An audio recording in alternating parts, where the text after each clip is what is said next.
The Indianapolis Colts made the right decision to stay inactive on trade deadline day. Let's get to it. You are Locked On Colts, your daily Indianapolis Colts podcast. Part of the Locked On Podcast Network, your team every day.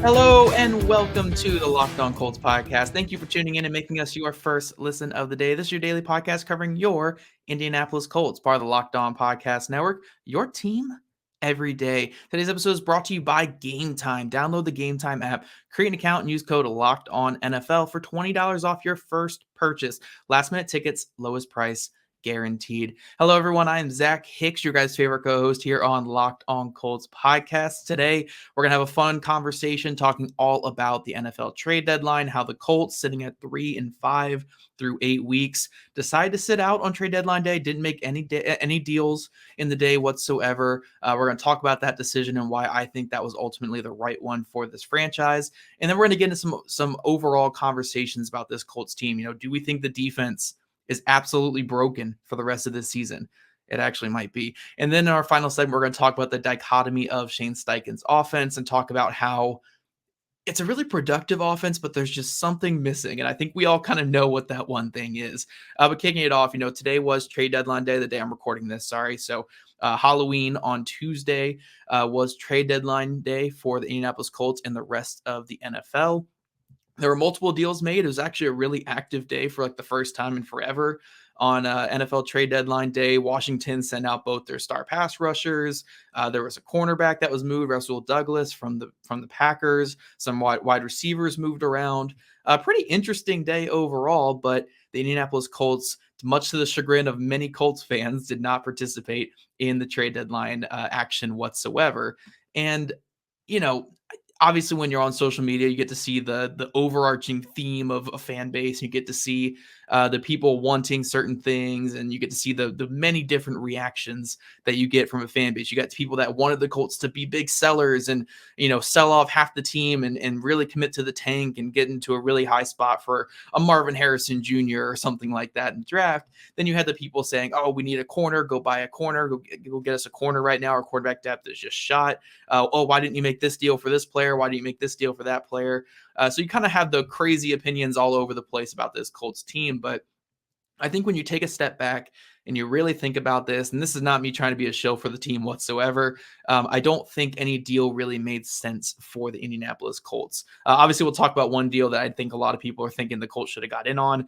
But just to kind of look again at this team overall, this is a young team, one of the youngest teams in all of football, who have their young quarterback. Unfortunately, that quarterback is knocked out for the rest of the season, but they have their young quarterback, and it's all about building for the future. It's really not about this season for the Colts, especially with Anthony Richardson out for the year. So it didn't really make sense for them to be buyers with that in mind, unless you were getting, you know, a player on their rookie contract that had a couple years left, which I don't believe any players with multiple years left on their rookie contract was traded today or on Tuesday. I think Chase Young was traded on his rookie deal, but Chase Young obviously has to get his big deal after the season, which we'll talk about in a second. So I don't really think there was the move to be made for the Colts when it came to buying other teams' players. Sure, I could have seen the scenario with like a Jerry Jeudy or a Jameson Williams type trade if those guys were going for day 3 picks, but they didn't get moved. You know, they didn't get moved. Their teams wanted higher picks for them if they were going to move them. So it just, there wasn't a deal to be made there that made sense for a team that's not buying for 2023. If they were buying, they'd be buying for 2024. So there really wasn't that kind of deal there. And then in terms of selling, you know, why didn't they sell on players like a Michael Pittman Jr. or Zach Moss, Kenny Moore, Grover Stewart, Julian Blackmon? I think, honestly, there really wasn't a trade to be made there. I could see the Zach Moss one. I could totally understand trading away Zach Moss. You'll never get higher value for that player, especially, you know, right now he's second in the NFL in rushing yards. But considering that you're really not going to get much of anything for him because he's a running back who's multiple years in the league, who's going to be looking for a contract after the season, I don't think it really makes sense to I mean, if you're going to get pennies on the dollar, why make that trade?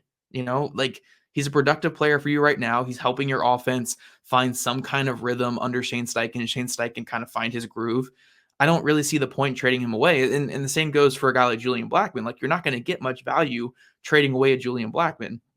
For other players, Michael Pittman Jr., I think we all can reasonably expect him to be back after the season, be re-signed to a big long-term deal with the Colts. So obviously you're not going to trade him unless you're getting some kind of crazy offer. And then guys like Kenny Moore and Grover Stewart, maybe they don't come back this offseason, but I do think ultimately the Colts want both of those players back. So you're not going to just trade them for day 3 picks, because that's all they would net you in a trade. I don't think that they would really want to get rid of those guys for day 3 picks if they ultimately plan on bringing them back. So I just don't think there was a move in terms of being buyers or sellers for the Colts to make. Now, the one move obviously everyone's asking about is, Chase Young got traded for a 3rd round pick. How come the Colts didn't jump on that? Chase Young, one of the premier pass rushers in football. He's top 5 in pressures, like top 10, I think, in pressure percentage and pass rush win rate, doing some really good things for Washington this year. How come the Colts let him go to the 49ers instead of jumping in on that and offering their 3rd round pick? Well, there's a reason why Chase Young got traded for such a low comp, right? I mean, Montez Sweat went to the Bears for a much higher compensation because the Bears felt like there's just more dependability there. Obviously, there's a knee issue with Chase Young, with Chase Young. There's a knee issue with Chase Young that teams are worried about, that teams are a little concerned if that's going to hold up. I mean, you really only have half a year of big production from Chase Young right now. It's been great this season, but you want to see it hold up long term before you give out some kind of big deal. And I think Chase Young wants that as well. I think Chase Young wants to hit the market. He wants to see what he can get on the market. And if he doesn't, get a big deal, he'll take a big 1-year deal, or maybe the team that traded for him, the 49ers, will franchise tag him and he'll get that. So what you're really looking at for, like, mostly there with Chase Young is a rental player that wants to either hit the market or get franchised after he finishes this year pretty strong. And that's why his value is more of a 3rd round pick instead of the 2nd round pick that Montez Sweat got Washington on the trade deadline. So when you're looking at that kind of context there, yes, the Colts could have signed a Chase Young if they traded for him after the season, and it would have made that rental turn into a longer deal. But in a deal that's likely a rental and you have a team that's likely not making the playoffs this year, like, a rental doesn't really make sense. Like, again, sure, you could have franchise tagged him after the season, but I don't know. I just don't. I get it. I get people being upset about that. I would have made the deal, in retrospect, looking at what they could have got him for, but I just think it's a weird thing to want your team that is clearly in the middle of like a rebuild or a retool or whatever the heck this Colts team is going through, that's not really going to compete this year. Why trade for a player who's more of a rental as of right now? So that's why I see them didn't really make the Chase Young deal. I don't think any team with a losing record was really calling on Chase Young because of that. I think they know where Chase Young stands in terms of wanting a big deal in the offseason or hitting the market. And the Colts are just not that type of team. They're not in a position right now. They're still building for the future. And sure, Chase Young could have been a part of that future, but it's unlikely that he would have, or you don't know if he would have been. So why give up a premium pick for that? Even if it's a 3rd round pick, that's still a pretty valuable pick. That's where the Colts got Josh Downs in this past draft. He's one of the premier players for this roster going forward. So again, it's not flashy. It's not fun. It's not like Madden where we can just, go acquire all these top players for our mid-round picks at trade deadline, on Madden like that. But I do think ultimately the Colts sitting out of this trade deadline was correct for where their team is currently at. Again, not fun, not flashy, but I understand it. And I really understand what the Colts are doing here. And hopefully, we can get to a good spot next year with it and be more confident in this team and maybe be buyers at next year's trade deadline. But we'll see. Obviously, that's a whole year away. We're going to focus more on the 2023 Colts going forward and talk about this Colts defense. Are they officially broken? Well, yeah, they might be. We'll talk about that here coming up in segment 2. And guys, our partners at eBay Motors have teamed up with Locked On Fantasy Football host Vinny Iyer to bring you some of the best fantasy picks each and every week, all season long. Whether you're prepping for daily draft or scouting the waiver wire, every week we're going to provide you with players that are guaranteed to fit on your roster. For next week, may we present you with Jonathan Taylor, perhaps. I mean, hey guys, Jonathan Taylor just had a huge week against New Orleans Saints this past week. Had a huge week. Obviously, was slowed up in the second half, so Overall stats don't look great, but really efficient. And now he's going there against the Panthers, who just won their first game, but they allow the second most fantasy points to running backs. So guys, keep an eye on Jonathan Taylor, especially we know how it is when people complain about touches for star players. They usually get a ton of them the next week. So Vinny Iyer from Locked On Fantasy Football is going to help you win your fantasy championship. And eBay Motors knows a championship team is about each and every player being a perfect fit. Same with your vehicle. With over 122 million parts for your number one ride or die, you can make sure your ride or die stays running smoothly. Brake kits, LED headlights, roof racks, bumpers, whatever your baby needs, eBay Motors has it. And with eBay's Guaranteed Fit, it's guaranteed to fit your ride the first time, every time, or your money back. Plus, at these prices, you're burning rubber, baby, not cash. Keep your ride or die alive at ebaymotors.com. eBay Guaranteed Fit, only available to U.S. customers, eligible items only, exclusions apply. Alrighty, everydayers, we are back and we're talking about this Colts defense. Obviously, coming off an all-time low that you could possibly have against New Orleans Saints this past weekend. It was just not a pretty day whatsoever. And this is 3 straight games now where the Colts defense, or the Colts in general, have allowed 35 plus points.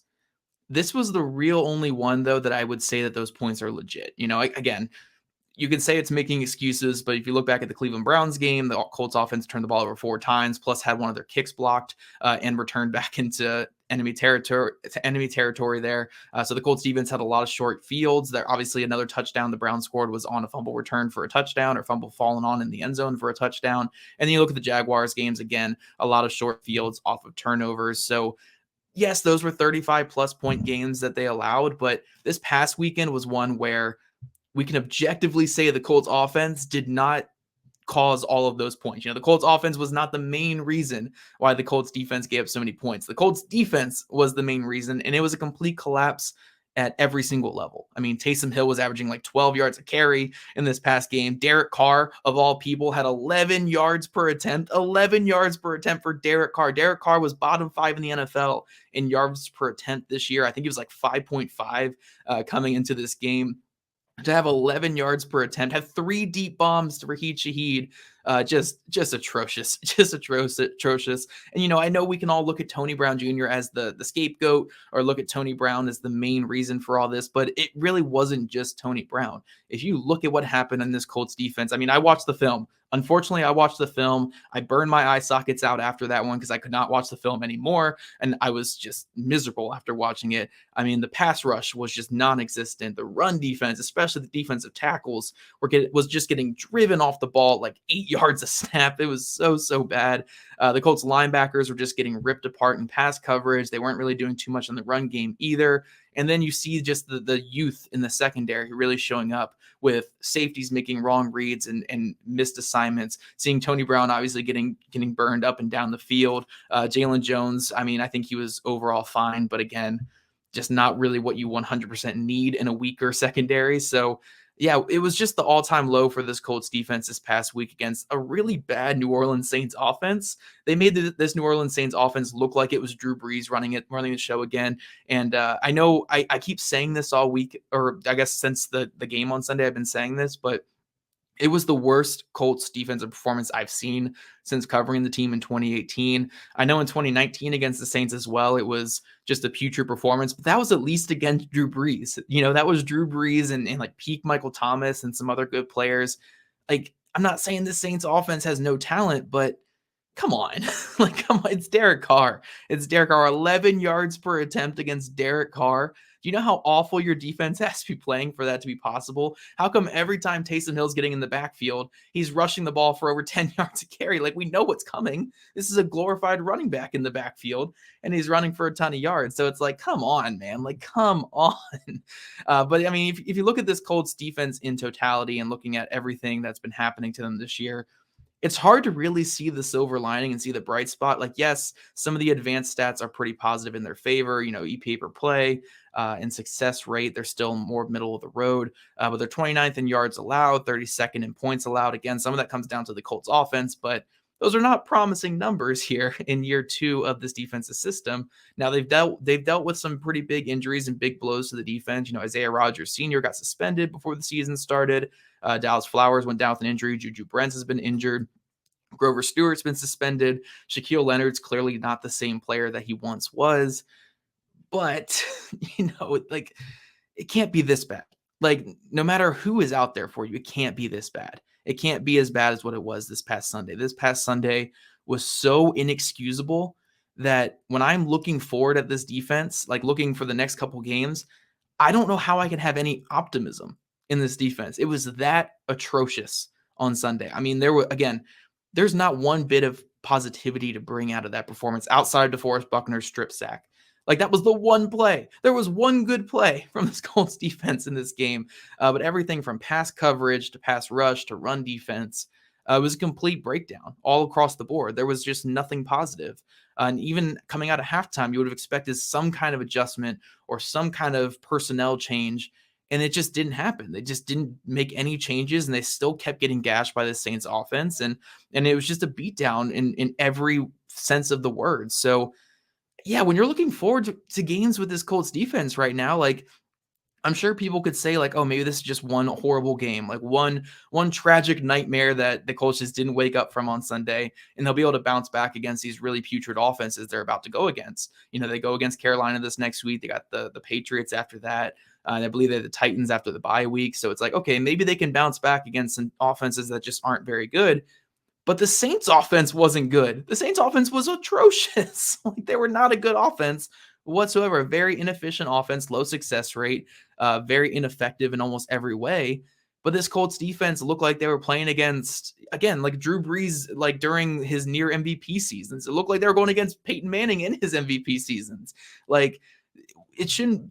This Saints offense shouldn't have looked like this prolific passing attack with this unstoppable rushing attack against any matter of the Colts defense. The Colts defense could have been rolling me out there. Okay, that's a bit of a stretch, but like, come on, these are NFL players they're putting out there against a bad offense, and they're just getting steamrolled from start to finish. And it's like, again, there were injuries on the Colts defense, sure, but they still had their two starting safeties. They still had their whole linebacker group healthy. I mean, I know Zaire Franklin left for a couple plays, but they had their linebacker group healthy. They had 3 of their 4 defensive linemen out there, and the result was just a beatdown of epic proportion. Like, I know I'm being dramatic about this, but I don't see any positivity going forward with this defense right now because of how bad this past game was. So I'm not going to go as far as saying it's completely broken and there's no repair coming for this defense, but it feels like the type of game where I just don't know how you bounce back from because it was that bad of a performance.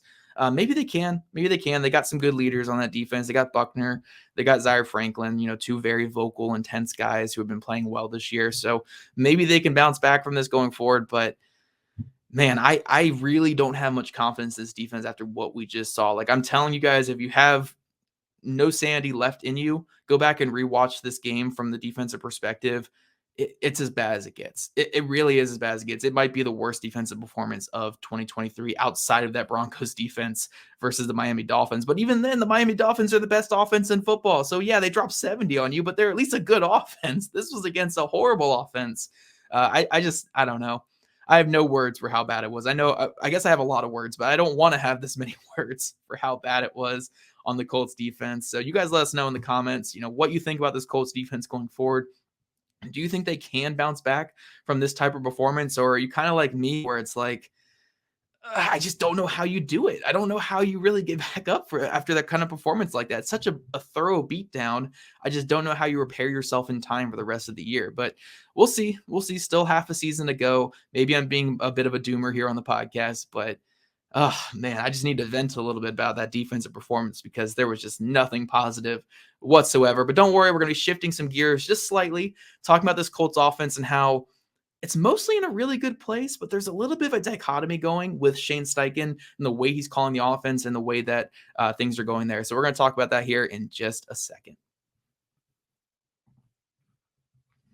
Colts fans, I love me a good punk concert. I love me some Bayside, love me some Fall Out Boy, some really good throwbacks to the early 2000s, and there's no other place to get tickets for those shows than Gametime. Now, Gametime makes it so nice and easy because you should really just never be worrying about buying tickets for these events. Gametime is fast and easy way to buy tickets for all the sports, music, comedy, and theater near you with killer last-minute deals, all-in prices, views from your phone. Gametime is the only ticketing app that gives you a complete peace of mind with your purchase. See the view from your seat before you even buy, so you know exactly what to expect when you arrive. It's the most nerve-wracking thing ever when you're going to a concert or just going to any kind of venue and you have no clue what your view is going to look like. The worst thing you could ever have is go to a concert or, again, go to a football stadium and just find out your seats are right behind a stanchion. You just can't see anything around this stanchion. It's great to actually be able to see the view from your seats from Gametime. So you guys can buy those tickets in seconds with those 2 taps. Gametime is obsessed with finding ways to help you guys save money on tickets. Gametime has deals on tickets right up to the start of the event and even an hour after it starts. It's the place to find those last-minute seats. Find exclusive flash deals and sponsored deals for tickets for football, basketball, baseball, concerts, comedy, theater, and more. And the Gametime guarantee means you'll always get the best price. If you find tickets in the same section and row for less, Gametime will credit you 110% of the difference. Take the guesswork out of buying tickets with Gametime. Download the Gametime app and create an account and use code LOCKEDONNFL for $20 off your first purchase. Terms apply. Again, create an account and redeem code LOCKEDON, LOCKEDONNFL, for $20 off. Download Gametime today. Last minute tickets, lowest price, guaranteed. Alrighty, everydayers. Now, with this final segment of today's show, I really want to tackle a topic that I think it's something that needs some nuance. So that's why I want to tackle it here on the podcast. So again, forgive me for this little bit of rambling mess I'm about to throw at you, but we're going to talk about Shane Steichen's offense a little bit. So Shane Steichen's offense on paper has been just fantastic this season. They're 11th in passing yards, 9th in rushing yards, 5th in total yards, 5th in total points, 9th in explosive plays, and that's charted by Marcus Mosher over at Locked On Cowboys. He's doing some great work over there, so check him out. They're 17th in third down offense, which isn't great, but it's much better than where they were last year. 11th in red zone offense.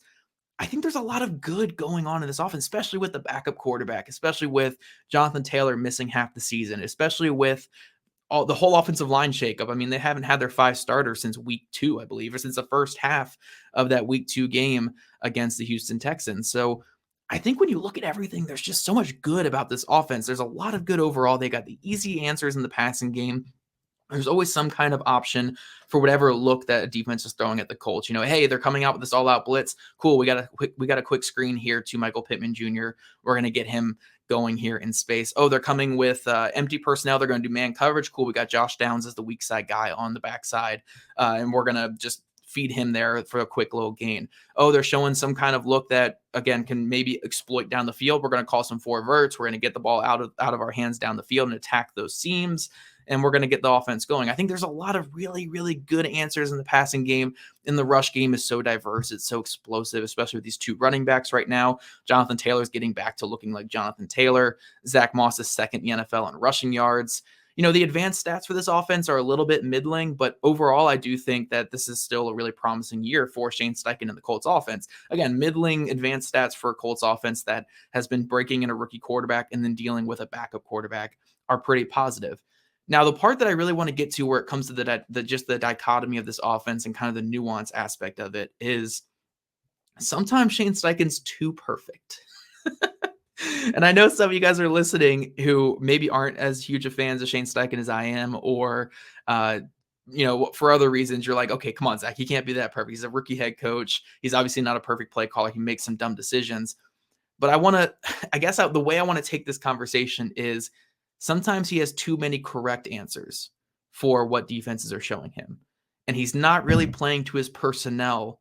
He's just more playing to those correct answers. So a perfect example of this is the Jacksonville Jaguars come to town, or I guess the Colts go to Jacksonville, for that game a couple weeks ago.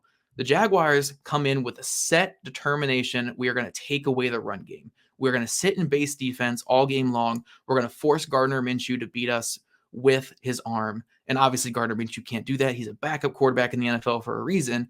But because of that, the Colts go heavy offensive passing game plan. They're going to be throwing the ball a lot because when you see base defense, you react by throwing the ball more. You get the ball out quick, you attack those linebackers in space, and you let the offense move.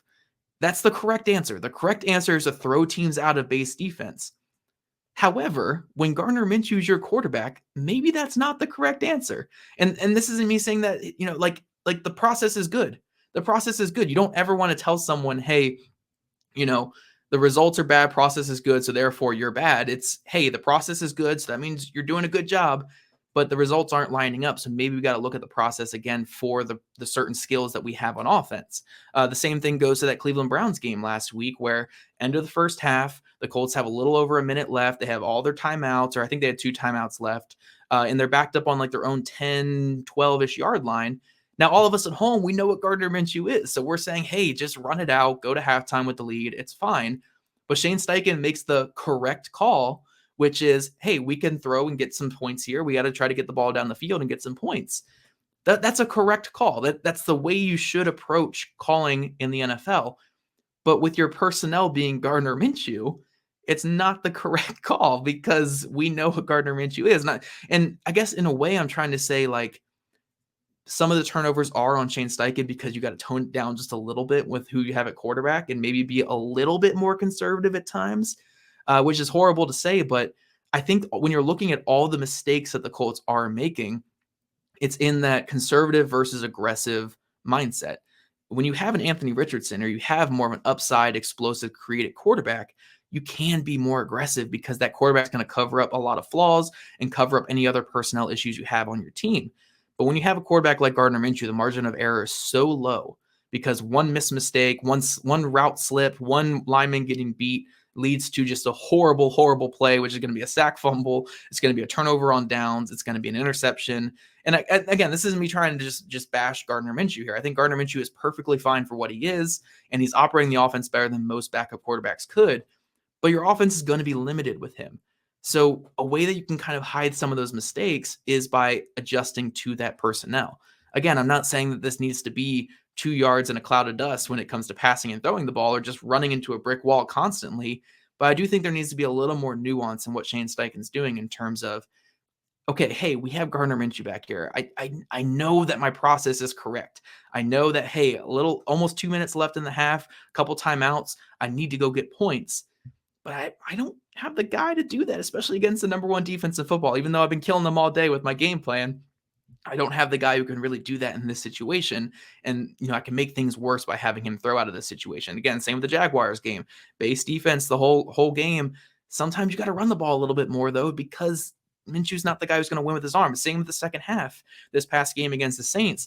Saints come out, a lot of base defense. They're trying to get you to throw the ball more with Gardner Minshew. It's just not who Minshew is, It's not who Minshew is. So overall, what I'm trying to say with this Colts offense is the process is so correct in almost every situation. There are a certain amount of situations that aren't perfect, and I'm not trying to say he's absolutely perfect by any means, but the process is so correct in so many ways. But if you don't have the personnel to execute that process, maybe the process needs to change slightly just for this time being. When you have Anthony Richardson back and you have him all broken in, you have him playing good football next year, your process is going to look great because you're going to continue this process. But if you're trying to maximize success in 2023, maybe the process needs to change just slightly, and maybe go a little bit more conservative with your quarterback at times. Maybe go a little bit more on the run game at times and leaning into that despite what the defense is doing and trying to get outside and trying to get some good things going and staying ahead of the sticks. I'm not saying he's doing anything wrong, really. Like, Shane Steichen has been awesome for the Colts, one of the biggest bright spots in a team that's 3-5. Again, their offense is around top 10 in almost every major bulk stat, and then in advanced stats, they're still middle of the road with a backup quarterback in there. I think there's a lot of good with this Colts offense. I just think if the Colts are going to find success going forward, especially with how poor their defense is playing, the game plan might have to change just slightly for Gardner Minshew in terms of that process. But obviously, even if it doesn't change going forward the rest of this year, I think that process is so good and so sound going into next year that I can't complain too much. I'm just talking more for 2023 and the outlook going forward. But you guys let me know what you think in the comment section if I made sense in that last section here. I really wanted to spin it as a very positive thing. It's just, again, when you have who you have at quarterback, you can only be so good, unfortunately. So if you want to maximize winning with that guy at quarterback, you might have to tone down your correct process just a little bit. Let me know in the comments if you think that makes any sense there. And if you guys don't already, make sure you're following at Locked On Colts, at Jake Arthur NFL, and at Zach Hicks 2, all on Twitter. Also, subscribe to us on YouTube where we listen to your podcast. We'd love your guys' ratings, reviews, and we'll see you guys back here tomorrow for Crossover Thursday. See you guys then.